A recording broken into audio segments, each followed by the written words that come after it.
अंतरराष्ट्रीय युवा विद्वान, जैन दर्शन में यूनिवर्सिटी टॉप व गोल्ड मेडलिस्ट, जैन सिद्धांत एवं न्याय विषयों को सरलता से समझाने वाले, यूएसए, इंग्लैंड, ऑस्ट्रेलिया आदि अनेक देशों में जैन धर्म की महती प्रभावना करने वाले, पंडित टोडरमल पुरस्कार, युवा विद्वत रत्न आदि अनेक पुरस्कारों से सम्मानित मूर्धन्य विद्वान डॉक्टर संजीव कुमार गोधा जयपुर द्वारा जानिए धर्म का मर्म।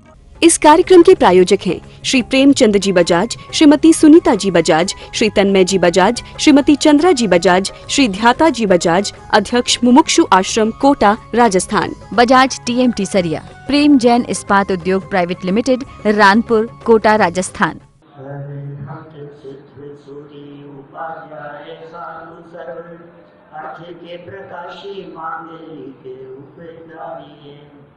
इनको स्वरूप जाने रागते भाई जो भक्ति काय को न पाले स्तुति को उचारी। धन धन तिन्हे हिते काज संग आज भय करे जोड़े बारे बारे वंदना हमारी है। मंगल कल्याण सुख ऐसो हम चाहते हैं, हो मेरी ऐसी दशा जैसी तुम जानी, ओ मेरी ऐसी दशा जैसी तुम जानी, ओ मेरी ऐसी दशा जैसी तुम जानी। क्षत्र चूड़ामणि नामक यह ग्रंथ, और इस ग्रंथ के आधार से विविध प्रकार की नीतियों की चर्चा हम यहाँ कर रहे थे। राजा को अंत में पश्चाताप हुआ जब रानी विजया गर्भवती हो गई, तो राजा को पुनः एक बार इस बात का स्मरण हुआ कि वो स्वप्न आए थे और अंतिम समय नजदीक आ गया है।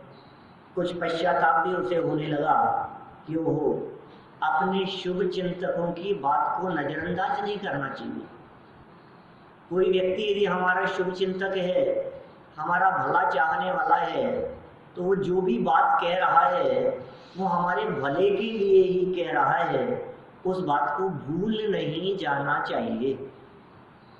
देखिए, लेकिन इस पश्चाताप से क्या होने वाला है? ये पश्चाताप तो निरर्थक ही है। देखिए जरा क्या है इस पश्चाताप की निरर्थकता। पेज नंबर 62, श्लोक नंबर 36, 36 नंबर का ये श्लोक। नैय काल कृतो वांछा संपुष्णाति समीहितम्, किं पुष्पावचय शक्य फलकाले समागते। ज्ञाता दृष्टा ही रहना योग्य है। कुछ नहीं है ये सब बकवास है, जो भी हो रहा है। नहीं, देखिए आप क्या कह रहे हैं, प्रायश्चित नहीं होना चाहिए। जो हो रहा है सब अपने, जो प्रायश्चित हो रहा है उसके भी तो ज्ञाता है। जो प्रायश्चित हो रहा है उसके भी ज्ञाता है। दोष के काल में प्रायश्चित का विधान हमारे यहाँ कहा गया है। प्रायश्चित का मतलब ये है कि अपने द्वारा किए गए जो दोष थे, उन दोषों के प्रति वर्तमान में खेद का परिणाम, अपनी जो गलतियां थी उन गलतियों के प्रति खेद का भाव, ये जो खेद का भाव जो कि प्रायश्चित है, इस प्रायश्चित के परिणामों से पूर्व में जो किया था कर्म, जो गलत काम किए थे, जो खोटे काम किए थे, उनमें अपकर्षण हो जाता है इन परिणामों से। प्रायश्चित किसी क्रिया का नाम नहीं है, प्रायश्चित परिणामों से संबंधित है।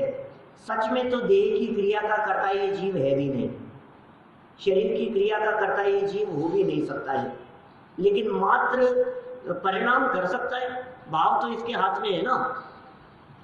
आप में कुछ करूं या न करूं ये तो मेरे हाथ में नहीं है। किसी व्यक्ति का भला करूं और किसी व्यक्ति का बुरा करूं ये हमारे हाथ में नहीं है, ये कंट्रोल के बाहर की बात है। लेकिन भला करने का परिणाम और बुरा करने का भाव परिणाम ये तो हमारा है। जब मैं किसी व्यक्ति का बुरा कर ही नहीं सकता हूं तो फिर मुझे सजा किस बात की? कि बुरा करने का जो भाव करता है ना, उसकी सजा है। तो फिर जब मैंने किसी का कुछ बिगाड़ा ही नहीं, तो पश्चाताप किस बात का? कि बिगाड़ा तो नहीं, लेकिन बिगाड़ने का जो भाव किया था ना, उसका पश्चाताप है। ठीक है, हमने आपको दुखी नहीं किया। आप अपने कर्मों से दुखी हैं, आप अपने परिणामों से दुखी हैं, आप अपने विचारों से दुखी हैं। हमने आपको दुखी नहीं किया, लेकिन फिर भी हमारे जो भाव बिगड़े थे आपको दुखी करने के लिए, उसका तो फल हमें मिलेगा ही। एक व्यक्ति ने मुनिराज को मारने का भाव किया।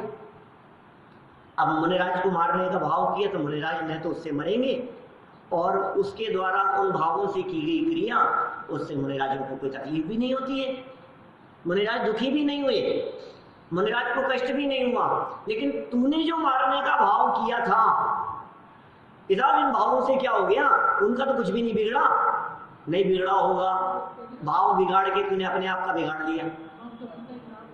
क्या भाव किसी के लिए भी बिगाड़ो, भाव तो अपना ही बिगड़ता है। भाव मत बिगाड़ो। देखो नीतिकार क्या कहते हैं, 3 दिन हुए, चलो हैं, कोई बात नहीं, चलो। अन्वयार्थ अत्र है नीति। यहाँ नीति क्या है? पूरी नीति का श्लोक है ये, कि निश्चय से अकाल कृता, असमय में की गई वांछा माने इच्छा, समाहितम इच्छित कार्य को न समुष्णाति पूर्ण नहीं करती है।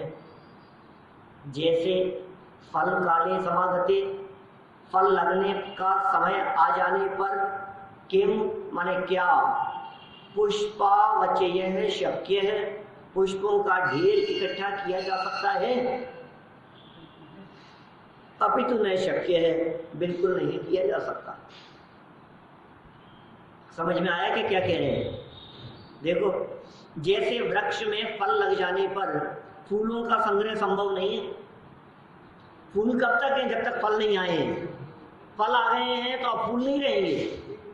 उसी प्रकार असमय में की गई इच्छा वांछा अपेक्षित कार्य को सिद्ध करने में समर्थ नहीं होती। गलत समय में गलत चीज की वांछा कर रहे हैं। आप सर्दियों के दिनों में आम की वांछा कर रहे हैं तो गलत कर रहे हैं। हाँ, वो कोल्ड स्टोरेज के कहीं आपको मिले तो वो एक अलग मैटर है, जमाना ही बदल गया है। लेकिन गलत समय में गलत चीज की वांछा नहीं की जा सकती है, करना ही उचित नहीं है। बहुत तरह की बातें ऐसी हो सकती है जो असमय में कार्य की सिद्धि करने में समर्थ नहीं होती। आप कितना भी विकल्प कर ले, उस विकल्प से कार्य नहीं होगा। विशेषण देखिए, प्रकृति का यह शाश्वत एवं स्वाभाविक नियम है कि वृक्ष में फल लगने के पूर्व ही पुष्प लगते हैं। ये प्रकृति का नियम है। जब फल लगते हैं ना, उसके पहले फूल लगते हैं और फूल के बाद में फल आते हैं। ये सहज नियम है प्रकृति का। जब फल लगते हैं तब पुष्प नहीं होते। पुष्प माने फूल नहीं होते। फल लग जाने पर पुष्पों का संग्रह करना कैसे संभव है? अब कोई कैसा फल लग गए कोई बात नहीं, लेकिन फूल इकट्ठे कर लो आप, अब कहां से करेंगे? फूल तो है ही नहीं। राजा सत्येंद्र भी फल के समय पर पुष्पों की अपेक्षा कर रहे हैं। असमय पर हुआ अपराध बोध सर्वथा निरर्थक और निष्फल है, किसी काम का नहीं है। राजा सत्येंद्र का वंश रक्षार्थ प्रयास, अब तो कुछ नहीं किया जा सकता, लेकिन अब प्रयास कर रहा है। और ये भी कह रहे हैं कि आप इतना आगे पहुंचने के बाद में अब क्या प्रयास करोगे? ये तो फर्स्ट स्टेप पर रोकते। मैंने समझ लीजिए, जब परीक्षा का रिजल्ट आने का समय आ गया तो अब कुछ भी फेरफार करने से कुछ नहीं होगा। ये यदि कुछ करना था तो एग्जाम की डेट आने के पहले करना था। परीक्षा होने के पहले किया जा सकता था, जो कुछ भी किया जा सकता था। अब जब परीक्षा का काल आ ही गया, और परीक्षा का नहीं, अब तो रिजल्ट का काल आ गया, क्या अब क्या कर सकते हो आप? फल के समय में कुछ भी किया जाना संभव नहीं है, लेकिन फिर भी व्यक्ति प्रयास तो करता ही है। प्रयास से क्या होगा क्या मालूम। देखो, इत्यार्तो वंश रक्षार्थम के यंत्र मची करत आस्था सताम यश काये नयस्थाई शरीर के। फिर नीति क्या कहते हैं, इति इस प्रकार आर्त है दुख से पीड़ित राजा ने वंश रक्षार्थम वंश की रक्षा के लिए केकी यंत्रम मयूराकृति यंत्र अचीकरत बनाया। क्या क्या किया इन्होंने, दुख से पीड़ित राजा ने वंश की रक्षा के लिए, अब क्या करें, स्वप्न तो झूठा नहीं होगा तो कुछ तो उपाय करना ही पड़ेगा। मैं मरूंगा जो मरूंगा, लेकिन ये जो पुत्र का जन्म होने वाला है उसकी रक्षा के लिए उसने क्या किया, मयूर आकृति यंत्र बनाया। निश्चय से सज्जनों की आस्था यश रूपी शरीर में ही होती है, नाशवान पुरुषाकार जड़ शरीर में नहीं होती। क्या कह रहे हैं, यश भी एक शरीर है, यश को भी शरीर की उपमा दी है। देखिए, पूर्वोक्त प्रकार से दुख से पीड़ित होकर राजा सत्येंद्र ने अपने वंश की रक्षा के लिए मयूराकृति यंत्र माने विमान बनाया। यंत्र माने विमान बनाया इस तरह का, क्योंकि सज्जन पुरुषों की श्रद्धा यश रूपी शरीर में होती है, नश्वर शरीर में नहीं। माने राजा की श्रद्धा का विषय क्या था, यश। अब कैसे बचाया जा सकता है, अपनी इज्जत बनी रहे, इनको तो बचा लूं कम से कम, अपने परिवार की भी रक्षा यदि मैं नहीं कर पाया तो लोग क्या कहेंगे, राज्य को तो बचा ही नहीं पाया और परिवार को भी नहीं बचा पाया। साधारण से साधारण व्यक्ति को भी अपनी इज्जत प्यारी होती है। वो कहता है शरीर बचे ना बचे, लेकिन कम से कम हमारी जो इमेज है वो तो बनी रहे। फिर मेरे राजा होने का क्या मतलब है, मैं प्रजा की क्या रक्षा करने की बात करूंगा जब मैं अपने ही बच्चों और अपने परिवार को नहीं बचा सका। तो इसलिए मुझे मालूम है, यद्यपि मेरा मरण निश्चित है अल्पकाल में, लेकिन उसके बावजूद भी कम से कम मुझे ऐसा कुछ करना चाहिए कि परिवार की रक्षा हो जाए। तो उन्होंने एक विमान बनाया और विमान बना करके फिर क्या किया कि उसमें बिठा करके उन्होंने सुरक्षित स्थान पर भेज दिया। यही किया होगा, पत्नी बच्चे को क्या किया होगा। देखिए विशेषार्थ पेज नंबर 64 पर, सज्जन पुरुष अपने नश्वर शरीर से भी अधिक महत्व अपने जीवन की स्थायी सफलता को देते हैं। क्या दुनिया में भी ये बात बहुत प्रसिद्ध है, अरे मर जाओगे लेकिन कुछ ऐसा करके जाओ कि अमर हो जाओ, नाम अमर हो जाए। यद्यपि उस बात में कुछ दम नहीं है, लेकिन एक जगत में सामान्य उक्ति है इस प्रकार की, क्योंकि नाम किसका अमर हुआ है आज तक। कुछ काल के लिए, कुछ समय के लिए लोग जरूर पहचानते हैं, लेकिन बाद में कौन किसको याद करता है। मैं तो कभी कभी इस हद तक बात करता हूँ, तीर्थंकर जैसे महापुरुषों को याद नहीं करते। हम आप हैं कौन, आप और हम कौन भैया। तीर्थंकर जैसे महापुरुष, नाम याद है आपको, क्या बात करते हो, सब याद है। नहीं नहीं यार, जब भूतकालीन 24 के कितने नाम याद है, एक भी नहीं है।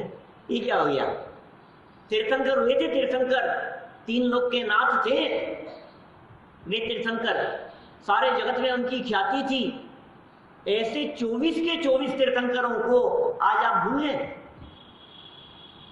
आगे आगामी जब 24 आएगी तो इन 24 तीर्थंकरों को भी कौन याद रखेगा। भगवान महावीर स्वामी का नाम भी चलेगा नहीं, कब तक चलेगा मतलब पंचम काल के अंत तक, छठा वापस छठा पांचवा, आगामी तीर्थंकर न हुए तब तक भगवान महावीर स्वामी का शासन काल चलता रहेगा, कोई बात नहीं। लेकिन उसके बाद कौन किसे याद करता है। मैं तीर्थंकर जैसे महापुरुष को सामने खड़ा करके मैंने आपको सबको उस पेट में गर्वित कर दिया। मैं यदि अभी इस बात को थोड़े थोड़े से विस्तार से बताता तो आपको जगत की परिस्थितियों का पता लगता। आज कौन जानता है देवानंद को? बताओ मेरे को, है? कौन जानता है? धर्मेंद्र को नहीं जानते। शोले में कभी शक्ल देखी होगी तो देखी होगी बच्चों ने। कौन जानता है? खूब काम किया साहब, वो ये किया वो किया। राजीव गांधी को कितने लोग जान रहे हैं आज? इंदिरा गांधी को कौन जान रहा है? नई युवा पीढ़ी, बच्चों को जरूर स्कूल में याद करा दिया जाए कौन कौन प्रधानमंत्री हुए हैं, पूर्व प्रधानमंत्रियों के नाम, उनकी शक्ल। लेकिन किसको क्या याद रहता है? क्या दम है उनमें? अरे साहब मुझे बतलाओ, आज कितने राष्ट्रपति हो गए अमेरिका के? ओबामा को तो जानते हो आप, अभी क्लिंटन प्रसिद्ध हो गया, लेकिन पता है 40-42 हो चुके। इतनों में से कितनों को जानते हो? कोई नहीं जानता है। दुनिया पर राज करने वाले लोगों को भी भूल जाते हैं लोग। 10-20-25 साल 50 साल फिर कौन किसको जानता है? सब खत्म हो जाती है बात। तो आप कौन सी अमरता की बात कर रहे हैं? अमर हो जाएंगे, अमर हो जाएंगे, कोई बात नहीं, उस बात को छोड़ो। यहाँ तो नीतिकारी ये कह रहे हैं 10-20 साल के लिए ये सही, लेकिन मरने के बाद लोग याद करें, ऐसा लोग सोचते हैं, है ना? भविष्य के तीर्थंकर होंगे आगामी, जब चौथा काल आएगा तब। अभी 5वां चल रहा है। हाँ 5वां चल रहा है अभी, इसके बाद 6ठा काल आएगा, फिर 6ठा आएगा दोबारा, जो उत्सर्पणी का पहला काल कहलाता है। फिर 5वां होगा, 6ठे के बाद 5वां, जो कि उत्सर्पणी का दूसरा काल है, उत्सर्पणी का दूसरा। फिर 5वें के बाद 4था, जो कि उत्सर्पणी का तीसरा काल है। माने उत्सर्पणी के तीसरे काल में तीर्थंकर होते हैं, और हमारे काल की अपेक्षा से, अवसर्पणी काल की अपेक्षा से चौथे काल में तीर्थंकर होते हैं। काल परिवर्तन होता रहता है, चलता रहता है इसी तरह का, है ना? तो ये सब परिस्थितियां इसी प्रकार बदलती रहती है और कोई किसी को याद नहीं करता है। इसलिए मुझे लोग याद करें, ये बात कोई समझदारी की बात नहीं है। सोचिए पिछले 250 वर्षों में अपने इस तेरापंथी बड़े मंदिर में टोडरमल जी के समय से 350 साल से यहाँ प्रवचन चल रहे हैं। रोज प्रवचन होते हैं यहाँ इस मंदिर में 300 सालों से। कितने लोगों को, अभी जब मैंने इतनी बात कही ना, तब तो आपको पंडित संतोष जी जांजरी जी याद आए होंगे, कुछ लोगों को याद आए होंगे। लेकिन आज के पहले जब मैंने नाम लिया था कभी, क्या तब याद आए होंगे, या आज मैंने वापस नाम लिया है तो याद आए हैं? बीच के इतने काल में किसी ने याद किया क्या? कौन याद करता है? 40-45 साल सेवाएं दी है यहाँ भाई साहब, साधारण नहीं है काम, ये कम उपलब्धि नहीं है। 300 साल जो यहाँ प्रवचन हुए इस मंदिर में, उस 300 सालों में से एक बहुत बड़ा काल क्या वो उनके माध्यम से बीता है। और हमारा तो क्या पता क्या बीतेगा कि क्या होगा जब भी है। तो लेकिन मेरा कहने का मतलब ये, कौन याद करता है? जब तक कोई व्यक्ति वर्किंग में है ना, तब तक तो दुनिया उसे याद करती है, और जब वो वर्किंग में नहीं है तो उसे कोई याद नहीं करता है। ये दुनिया का स्वरूप है इस तरह का। आज अमिताभ बच्चन को तो बच्चे बच्चे जानते हैं, लेकिन धर्मेंद्र को नहीं जानते। समझ लो आप कि क्यों नहीं जानते। और उसके साथी लोगों को देखेंगे आप तो कौन जानता है उनको? पहचानते ही नहीं। क्यों? शत्रुघ्न सिन्हा को कौन कौन जानता है? वे तो सब जानते हैं, कुर्सियों पे बैठे वाले लोग सब। बच्चों से पूछे तो देखो नहीं, अभी तो बात खत्म हो गई ना। क्यों खत्म हो गई? क्योंकि वो वर्किंग में नहीं है। बड़े से बड़े डॉक्टर का नाम तब तक चलता है जब तक वो समाज में सेवाएं दे रहा है। बड़े से बड़े नेता को तब तक पहचाना जाता है जब तक वो समाज में सक्रिय है। क्या वो पद से उतर गया, उसके बाद में कौन पहचानता है उसे, कौन पूछता है? फिर तो साधारण आदमी की जैसा है।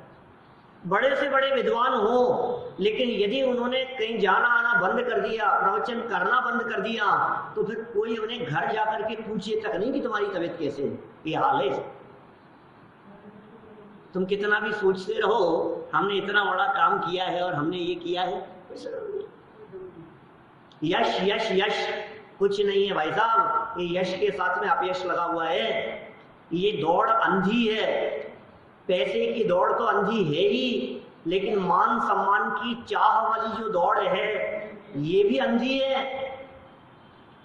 और सुनो, जिसका जितना मान होता है, सम्मान होता है, उस व्यक्ति की निंदा आलोचना करने वाले भी उतने ही ज्यादा होते हैं। क्या एक साधारण व्यक्ति की छोटी सी गलती को कोई फर्क नहीं पड़ता है। कोई व्यक्ति यदि साधारण व्यक्ति भी चप्पल लेकर के अंदर आ जाए तो कोई नहीं पूछता है कि ठीक है 2 मिनट उसको डांट देंगे, खत्म हो गई बात। और लेकिन कोई बड़ा आदमी लेकर के आए तो, और कोई प्रधानमंत्री मिनिस्टर जैसे चप्पल लेकर के, फिर सारे चर्चाएं घूमती रही।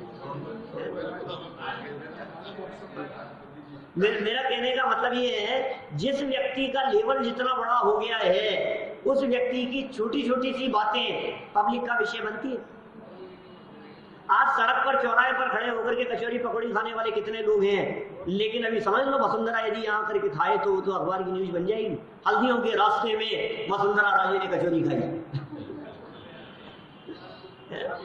मतलब हजारों लोग रोजाना खा रहे हैं, उनसे कुछ लेना देना नहीं है। इसका मतलब जिसका नाम है, जिसकी प्रसिद्धि है, जिसकी ख्याति है, उनके लिए साधारण नहीं है। छुट्टियां मनाने के लिए जा नहीं सकते कहीं, मुख्यमंत्री कहीं भी जाए वो एक नायक है। वो मुख्यमंत्री होकर के यदि कहीं जाना भी चाहे तो भाई साहब जा नहीं सकता, अकेले घूम नहीं सकता, कुछ कर नहीं सकता। ये कैसा बंधन है? माने आपको वो ख्याति और प्रसिद्धि का आनंद तो दिखाई दे रहा है, लेकिन उसके साथ साथ में उसके कितने ड्रॉबैक हैं ये आपको नहीं दिख रहे। तो यहाँ क्या कह रहे हैं कि कोई बात नहीं भाई, सफलता की बात करो। अभी तो आप माने आपकी इन बातों को सुनकर के कोई व्यक्ति सफलता की तरफ नहीं बढ़े, ये भी समझदारी का काम नहीं है। सफल होने का प्रयास तो सभी करते हैं, करना भी चाहिए, न सही ख्याति के लिए, लेकिन काम तो अच्छा करने का प्रयास होना ही चाहिए। हम अच्छा काम करें, प्रसिद्धि तो अपने आप मिलती है, आप उसकी तरफ दौड़ो मत, ठीक है ना। माने सफलता के लिए मत दौड़ो, क्या करना है अपने को, काबिलियत के लिए प्रयास करो। आप में काबिलियत होगी तो सफलता अपने आप मिलती चली जाएगी। खैर, सज्जन पुरुष अपने नश्वर शरीर से भी अधिक महत्व अपने जीवन की स्थायी सफलता को देते हैं। अर्थात उनकी वांछा रहती है कि मृत्यु के बाद भी मेरा काम और नाम बना रहे। सज्जनों की ऐसी व्यवस्था होती है, सोचते हैं लोग स्थायी काम करो, कुछ लेखन काम होना चाहिए, कुछ ऐसा काम होना चाहिए, कुछ साहित्य सृजन होना चाहिए। फिर वो क्या है, वो हजारों वर्षों बाद भी बोलता है वो। यदि आपके द्वारा कोई स्थायी काम है तो वो वर्षों वर्षों बाद में भी, आप रहो चाहे नहीं रहो, वो काम बोलता है। टोडरमल जी आज भले ही नहीं है, लेकिन उनका मोक्ष मार्ग प्रकाशक ग्रंथ, उनकी जो रचनाएं हैं, इस वजह से सोचो बीच के इतने विद्वानों को भूल गए सब 300 सालों में, और उन्हें याद क्यों कर रहे हैं?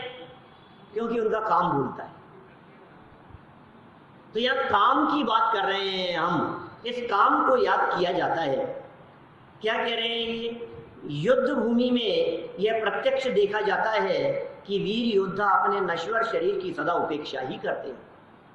ये स्वरूप है जगत का इसी प्रकार का। इस समय राजा सत्येंद्र ने भी अपने मरण की चिंता न करते हुए अपनी गर्भवती रानी और उससे उत्पन्न होने वाली संतान की सुरक्षा कैसे की जाए, इसकी विशेष चिंता की, क्योंकि रानी की रक्षा से ही उसके वंश की रक्षा होगी। इसका राजा को पूर्ण विश्वास था कि मैं रहूं या न रहूं कोई बात नहीं, लेकिन वंश रहना चाहिए और हमारे इस राज्य का कोई न कोई उत्तराधिकारी भी होना चाहिए। ये सज्जनों के विचार किस तरह के हैं, ये नीतिकारों के माध्यम से आचार्य वादीप सिंह ने यहाँ सरल शब्दों में व्यक्त किया। देखिए रानी की दोहल क्रीड़ा, देखो, आक्रीडे दोहद क्रीड़ा मन भोक्तुम विषाम पति व्यजीहरच्च यंत्रस्थाम पत्नी वर्तमनि वारुचात। फिर राजा दोहल क्रीड़ाओं का अनुभव कराने के लिए क्रीड़ोद्यान में मयूर यंत्र में बैठी हुई विजया रानी को मेघों के मार्ग अर्थात आकाश में विहार कराने लगे। जो यंत्र बनाया था, जो मयूराकृति यंत्र तैयार किया था, उसमें रानी को बिठाया और आकाश मार्ग में घूमने लगे, विचरण कराने लगे, विहार कराने लगे।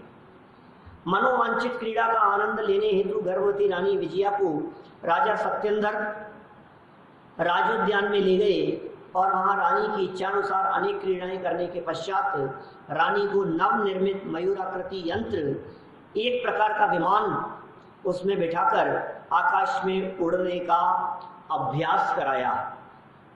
किस तरह से इसमें बैठ के उड़ा जाता है। विशेषार्थ सामान्यतः यह प्रत्यक्ष जाना जाता है कि गर्भवती महिलाओं के कुछ न कुछ दोहले माने विशेष इच्छाएं हुआ करती हैं। यह स्वाभाविक नियम है। यह दोहले किसी न किसी हिताहित के सूचक माने जाते हैं। सूचक माने जाते हैं ये इस तरह की जो इच्छा हो रही है, ये किस बात को प्रदर्शित कर रही है। गर्भवती रानी विजया को भी आकाश में विचरण विहार करने का दोहला उत्पन्न हुआ। अतः राजा ने यथोचित व्यवस्था की।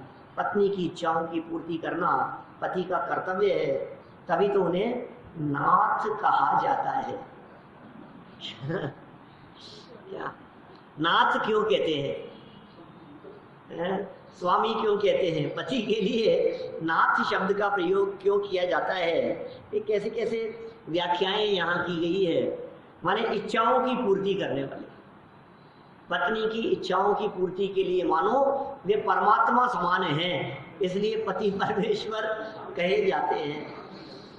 कृतघ्नि काष्ठांगार का कुविचार। अब देखो इसी बीच में ये क्या विशेष बात यहाँ आ रही है। कृतघ्नि था, काष्ठांगार तो पहचाने गए ना आप, कौन है ये काष्ठांगार? दुष्ट मंत्री, सेनापति समझ लो आप। क्या कह रहे हैं यहाँ? तावदेव कृतघ्नाख्यां राजभाख्यां च साधयन् स्वविधेयां चेति काष्ठांगारो व्यचीचरत्।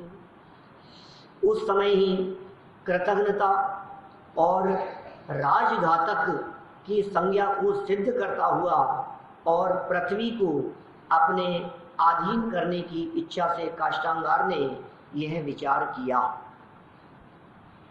जिस समय राजा सत्येंद्र रानी को आकाश में भ्रमण विचार करा रहा था, उसी समय कृतघ्न तथा राजघातक नाम को सत्य सिद्ध करने वाला एक राज्य सत्ता का निरंकुश इच्छुक काष्ठांगार विचार करने लगा। अब उसका विचार तो आगे बताएंगे। पाप या पुण्य रूप विचार पहले मन में उत्पन्न होते हैं और तत्पश्चात आचरण में उतरने लगते हैं। अब कृतघ्न काष्ठांगार का मन बिगड़ने लगा। देखो अभी कुछ बिगाड़ेगा वो। कोई भी काम होता है तो काम होने के पहले तत्संबंधी विचार मन में आते हैं। ये नियम है प्रकृति का। जगत में कोई भी काम ऐसा नहीं होता जिस काम को करने के पहले उस संबंधी विचार नहीं आए। बिना विचार के वो काम संपन्न हो जाए, ऐसा तीन काल में संभव नहीं है। चाहे वो कोई भी काम हो, मान लीजिए सम्यक दर्शन की प्राप्ति की बात करें हम, तो ऐसा संभव नहीं है कि किसी व्यक्ति के हृदय में सम्यक दर्शन प्राप्त करने संबंधी विचार भी उत्पन्न ना हो और उसे सम्यक दर्शन की प्राप्ति हो जाए। ऐसा नहीं हो सकता। इसका मतलब पहले विचार, फिर वो विचार और विकल्प, फिर तदनुसार प्रवृत्ति, और फिर वो विचार और विकल्प भी टूटकर वो निर्विकल्प अनुभूति, फिर सम्यक दर्शन की प्राप्ति। माने निर्विकल्प आत्मा की अनुभूति के लिए पहले विकल्पों की प्रक्रिया से गुजरना होगा। माने बिना विकल्पों की प्रक्रिया से गुजरे हुए वो निर्विकल्प अवस्था की प्राप्ति नहीं होती है। चाहे पाप क्रिया की बात करो, चाहे पुण्य क्रिया की बात करो, जो भी क्रिया संपन्न होगी उस क्रिया के संपन्न होने के पहले तत्संबंधी भाव भी आते हैं। काष्ठांगार के मन में जो भाव उत्पन्न हो रहे हैं उन्हें देखकर भविष्य का अनुमान लगाया जा सकता है, या भविष्य में घटने वाली घटनाओं को ये वर्तमान में उसके विचारों में देखा जा सकता है। देखिए, पराधीन जीवन से मरण श्रेष्ठ है। पराधीन सपने सुख नहीं, कहेंगे आगे क्या कह रहे हैं यहाँ, पराधीनता के संदर्भ में क्या बात कर रहे हैं। जीवितात्तु पराधीना जीवानां मरणं वरम् मृगेन्द्रस्य मृगेन्द्रत्वं वितीर्णं केन कानने। ओहो, ये कितना सुंदर श्लोक दिया है, पूरी नीति बतला दी है। जीवितात्तु पराधीना जीवानां मरणं वरम् मृगेन्द्रस्य मृगेन्द्रत्वं वितीर्णं केन कानने। क्या पराधीनात्, पराधीन जीवन से तो प्राणियों का मरण श्रेष्ठ है। पराधीन होकर के जीने से तो मरना अच्छा है, क्या कह रहे? पराधीनता की तुलना में मरने को श्रेष्ठ कहा जाता है। वन में सिंह को सिंहपना, माने वन के पशुओं का स्वामित्व किसने दिया है बताओ, किसने राजा बना दिया? जंगल में शेरों का राज तिलक कौन करता है? कोई करता होगा। किसने राजा बनाया है आखिर शेर को? किसी ने नहीं। तो कहते हैं अपने पुरुषार्थ से ही उसने प्राप्त किया है, माने पुरुषार्थ से ही कार्य की सिद्धि होती हुई देखी जाती है। पराधीन रहकर जीवन जीने की अपेक्षा जीवों को मरण ही श्रेष्ठ लगता है। वन में सिंह को वनचरों का स्वामी किसने बनाया? किसी ने नहीं। सिंह तो स्वयं अपने पुरुषार्थ से ही स्वामी बन जाता है, कोई किसी को बनाता नहीं है। जिसमें योग्यता होती है वो अपने आप गद्दी पे बैठ जाता है, राजा बन जाता है। माने यदि राजा बनाना भी चाहे, वो सोचे कि मुझे सब मिलकर के राजा बना देंगे, तो शेर के सपोर्ट में एक भी वोट नहीं आएगा। क्या बोलो, एक भी वोट नहीं मिले उस शेर को, सब तो डरते हैं। इसको राजा बना के क्या करें हम? क्या जिसके पास में हम अपनी समस्या लेकर के जाएं और न समस्या बचे ना हम बचे, इसको राजा बना के क्या करें हम? तो फिर किसने बना दिया उसको राजा? कि किसी ने नहीं। अपने शौर्य से, अपने वीर्य से, अपनी सामर्थ्य से, अपनी धाक से वो खुद राजा बन जाता है। वैसे ही काष्ठांगार अनेक वर्षों से राज्य शासन का संचालन कर ही रहा था, किंतु राजा सत्येंद्र का अंकुश उसे कांटे की तरह सतत सालता ही रहता था। यद्यपि राज्य वो कर रहा है, लेकिन तो भी राजा तो नहीं हूं ना मैं ही संभाल रहा हूं, सब सारी व्यवस्थाएं मैं संभाल रहा हूं, सारा सब कुछ मेरे निर्देशन में चल रहा है। वो काष्ठांगार मंत्री के दिमाग में ये बातें चलने लगी, लेकिन राजा सत्येंद्र का अंकुश साल रहा है कांटे की तरह। पराधीन सपने सुख नाही, प्रसिद्ध उक्ति है, कौन नहीं जानता, का प्रत्यक्ष अनुभव उसे अत्यंत दुखदायी लग रहा था। वह सोचता है कि पराधीन जीवन से तो मरण ही श्रेष्ठ है, अतएव क्यों न राजा सत्येंद्र की जीवन लीला ही समाप्त कर दी जाए। आगे विचार, उसको छोटे विचार आगे। और स्वयं निष्कंटक राज्य प्राप्त कर लिया जाए। सिंह को जंगल का राजा किसने बनाया? वह स्वयं ही बनाए ना। फिर मैं किसी की कृपा से सत्ता क्यों संभालूं? इस तरह उसके मन में नाना प्रकार की कुटिल विचार उत्पन्न होने लगे। माने उस काष्टांगार के मन में आने लगा कि मैं तो खुद ही बन जाऊंगा, कोई दूसरा मुझे कौन बनाएगा कौन? और राजा से तो उम्मीद नहीं की जा सकती कि मुझे राजा बना देंगे, भले ही अधिकार दे रखे हो, लेकिन जब तक ये है तब तक मैं राजा नहीं हो पाऊंगा। इसे मार दिया जाए तो मैं यहाँ राज्य कर सकता हूँ, राजा बन सकता हूँ। इस कार्यक्रम के प्रायोजक हैं श्री प्रेमचंद जी बजाज, श्रीमती सुनीता जी बजाज, श्री तन्मय जी बजाज, श्रीमती चंद्रा जी बजाज, श्री ध्याता जी बजाज, अध्यक्ष मुमुक्षु आश्रम, कोटा, राजस्थान। बजाज TMT सरिया, प्रेम जैन इस्पात उद्योग प्राइवेट लिमिटेड, रानपुर, कोटा, राजस्थान।